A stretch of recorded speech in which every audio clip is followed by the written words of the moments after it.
Okay. We got a bunch of questions here, so let's try to shorten up the answers. Good job, Jerry. Way to go. My opening statement to this whole thing was, I'll stay here till you kick us out. I'll go to the parking lot till the cops kick us out, and I'll meet down Denny's until the waitress spills coffee and kicks us out. So you want to talk, I'll be here. Okay. But we'll shorten it up for this thing. Yeah. There's a bunch of good questions here. That's one of the reasons. Okay. Basic question: what is a Jack Mormon? A Jack Mormon is like my dad was for several years, as an inactive, still totally believes in the Bible, in the Mormon church, can't live up to it, either has a drinking problem, smoking problem, maybe a problem with a bishop. It doesn't take much to become a Jack Mormon, but you don't go to church anymore. My dad was reactivated when I was 10, took the missionary lessons, all 14 of them, canned, absolutely word for word from the memorized with the missionaries. So I know exactly what the missionaries would have taught you up until lately. Now they have a less canned thing to give you. In fact, my wife only had 2 or 3 visits, and she was born a Mormon. So then I baptized her. So yeah, what was the first question? What's a Jack Mormon? A Jack Mormon, in and out. He's a backslider, but he's not going to deny the faith.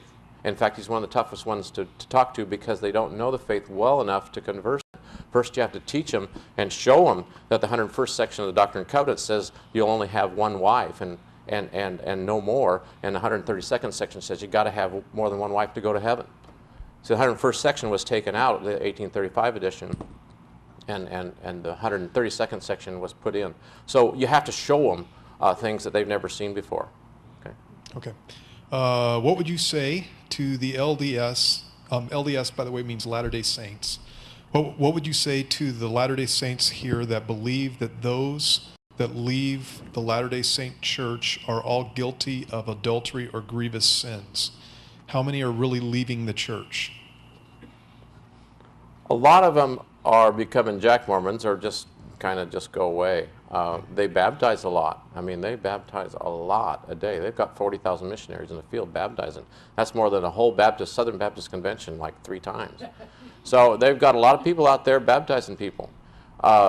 As a normal, if you're just a member, it's not such a big thing. But see, I went through the temple, and now I'm an official apostate. I don't have, and according to the Mormon doctrine, I'm toast, okay? There's no hope for me. I can't repent.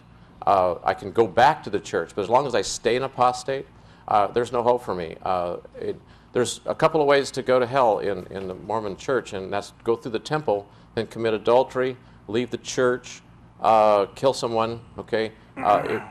Back then, that was one of the few sins that took quite a bit in order to recover from. Not unrecoverable, but and I'd have to join the church in order to go to heaven now. I'm toast in their eyes right now. In fact, I'm supposed to be ignored and kind of pushed aside, go out to kick to the prods. Goads? Kick the goads? That's it. Yeah. So that's where I stand right now as an apostate. Okay.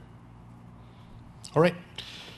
Okay. Let's see. Who baptized John the Baptist? You want that one, Jerry? I think that's yours. Wait a minute. Is it right? You're the one that trying to figure out who baptized who came first. I don't think anybody who's did. on first? I No don't one think baptized. that's in the Bible. Nobody did, as far as we know. Not as far as I know. He was called of God, so he started baptizing. Called of God. Yeah. That's a very good question. A very good question, yeah. Yeah. That one would be a refuting question in Salt Lake. It'd be a If I was refuting there, question it'd be an for excellent one. who baptized Joseph and, Yes, it and would. Oliver. A very good, Good refuting question. Thank you very much. Who had that question? I want to shake your hand. Very good. Okay. All right. Okay. Thank you very much. That's If good. you don't know what they're talking about, the Mormon Church stands hugely on authority. So you have to have certain authority to be able to baptize people. And so if nobody baptized John the Baptist, then we got a problem. That person there So, was thinking. yeah, That's very yeah. good. That's a very good question. When I run into a question like that in Salt Lake, and a Mormon has a question I don't have an answer for, it's like, awesome. Way to go. So congratulations. Which sends them to the books. Yeah. Sends me to the book. Yeah. I gotta go look. Okay, let's see.